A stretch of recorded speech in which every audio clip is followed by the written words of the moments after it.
हमने शहर को दी एक नई पहचान, हम हैं सिंघानिया बिल्डकॉन। बस्तर में एक बार फिर नक्सलियों ने अपनी धमक दिखानी शुरू कर दी। लगातार पुलिस की सक्रियता के बाद माओवादियों का विरोध आखिर इतना तेज क्यों होता जा रहा है, इसके पीछे कई वजह सामने आ रही है। एक तो गर्मी के दौरान ऑपरेशन की रफ्तार को रोकना, दूसरी तरफ बस्तर फाइटर की भर्ती का विरोध। बस्तर फाइटर की भर्ती मई महीने में होने वाली है, जिसके तहत करीब 2800 स्थानीय युवाओं की भर्ती इस बटालियन में की जानी है। 28 पदों पर 10,000 से अधिक रिकॉर्ड आवेदन आए हैं, जिसकी वजह से नक्सली बौखलाए हुए हैं। इससे पहले भी भारतीय जनता पार्टी की सरकार के दौरान स्थानीय एसपीओ को कोया कमांडो के तौर पर या सहायक आरक्षक के तौर पर भर्ती किया गया था। आत्मसमर्पण नक्सलियों को भी पुलिस में तेज प्रमोशन के साथ ही सही पदस्थापना भी दी गई। सबसे ज्यादा नक्सलियों को ऐसे स्थानीय युवा नुकसान पहुंचा रहे हैं और यही वजह है कि नक्सली बौखलाए हुए हैं, जिसके नक्सली सड़कों और गांव के आसपास हमले कर रहे हैं। यहाँ युवाओं को डराने के लिए पर्चे और बैनर भी फेंके जा रहे हैं।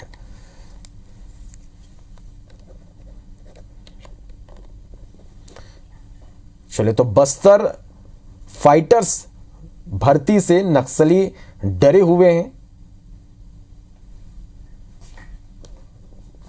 और यही वजह है कि लगातार जो नक्सली हैं वो बौखलाहट में वारदातों को अंजाम दे रहे हैं। अगले महीने बस्तर फाइटर की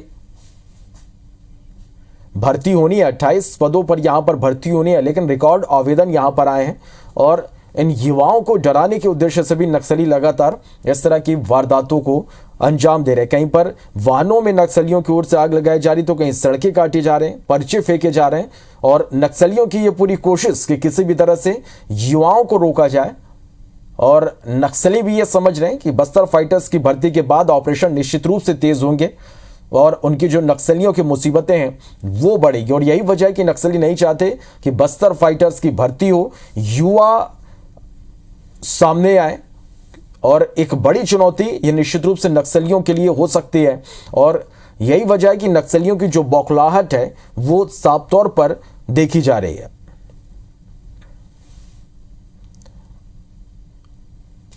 लगातार नक्सली अपनी सक्रियता यहां पर दिखाने के लिए लगातार हमले कर रहे हैं और एक तरह से युवाओं में अपनी दहशत बनाने के लिए, युवाओं को डराने के लिए इस तरह हमले कर जो बस्तर फाइटर्स में जो जवान आने चाहते हैं, जो युवा आने चाहते हैं, उन्हें रोकने की कहीं ना कहीं नक्सलियों की कोशिश भी इसे हम कह सकते हैं।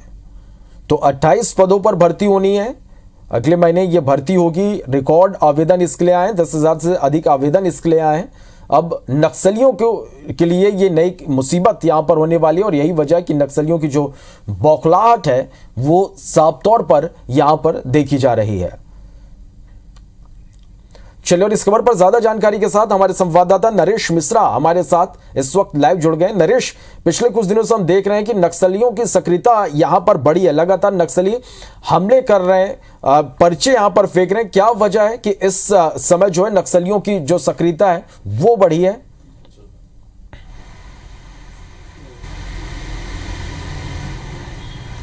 देखिए, कई वजहों के साथ साथ एक अहम वजह जो इन दोनों दिखाई दे रही है वो ये कि नक्सली नहीं चाहते कि बस्तर बटालियन में जो अंदरूनी इलाके के युवा हैं, जो दशकों तक सरकारी या पुलिस भर्तियों में शामिल नहीं हो सके थे, वो इस भर्ती में शामिल हों। और इस वजह से कई जगह उन्होंने बाकायदा बैनर, पोस्टर और पर्चे टांग करके इस भर्ती प्रक्रिया को रद्द करने की अपील भी की है। और साथ ही साथ स्थानीय युवाओं पर इस बात को लेकर के दबाव बनाने की कोशिश भी की गई है कि वो पुलिस के साथ ना जाएं। इससे आने वाले समय में मुश्किलों का सामना करना पड़ सकता है उनको। और क्योंकि नक्सली पुलिस की खिलाफत करते रहे, इसलिए वो चाहते नहीं कि कोई बस्तर बटालियन नक्सल उन्मूलन के लिए बनाई गई स्थानीय लोगों की बटालियन उनके इलाके में प्रभावी हो, काम करे। और क्योंकि स्थानीय लड़ाके यदि उसमें भर्ती होते हैं, स्थानीय युवा उसमें शामिल होते हैं, तो बाद में वो नक्सलियों के लिए भी एक बड़ी चुनौती की तरह साबित होते हैं। क्योंकि जो पूरा दंडकारण्य का इलाका है, जो जनताना सरकार का इलाका है, जहाँ पर जो स्थानीय जो लोग होते हैं वो एक तरह से नक्सल सेना में शामिल होते हैं। ये नक्सल धारणा का हिस्सा है और इसी तरह से वो अपने सैन्य दस्ते में स्थानीय युवाओं को शामिल करते हैं। इसकी बजाय यदि ये लोग पुलिस में जाएंगे तो नक्सलियों के लिए आने वाले समय में एक बड़ी वैचारिक चुनौती के साथ साथ स्थानीय स्तर पर भी मुश्किलों का नक्सलियों को इसकी वजह से सामना करना पड़ सकता है। एक बात और भी है कि अगर आप देखें तो सिलसिलेवार ये कांग्रेस सरकार में ये पहली बार है जब इस तरह से बटालियन का गठन करके स्थानीय युवाओं को जोड़ने की कोशिश हो रही है। इससे पहले भारतीय जनता पार्टी की सरकार में भी जो एसपीओज थे, जो बाद में कोया कमांडो कहलाए और इसके बाद सहायक आरक्षक के रूप में भर्ती किए गए, इनकी वजह से भी नक्सल प्रभावित इलाकों में काफ़ी सरेंडर, नक्सल एनकाउंटर और जो लोकल कैडर है उनकी एक बड़ी क्षति नक्सलियों को इस इलाके में हुई है। तो नक्सल इसी वजह से नहीं चाहते कि किसी भी तरह से भर्ती में युवा जाएं, और जब वो सड़कें पेड़ काटेंगे, आक्रामक प्रचार करेंगे, गांव में बैठ के लेंगे, रैलियां निकालेंगे, तो इसके दबाव की वजह से जो लोग हैं वो अपने परिवार के बच्चों को इस भर्ती में शामिल होने नहीं भेजेंगे। और आंकड़े बताते हैं कि 10,000 से अधिक अगर आवेदन आ रहे हैं बस्तर संभाग में, तो आप समझ सकते हैं कि बस्तर का जो युवा है वो नक्सल दबाव की बजाय पुलिस में शामिल होने के लिए उत्सुक है, और इसके लिए बाकायदा कई जगह ट्रेनिंग प्रोग्राम भी प्रशासन और पुलिस की तरफ से चलाए जा रहे हैं। तो यही वजह है कि नक्सली अपनी तरफ से अपनी जो रणनीति है, अपनी जो योजना है, वो ये चाहते हैं कि युवा उनके साथ रहें।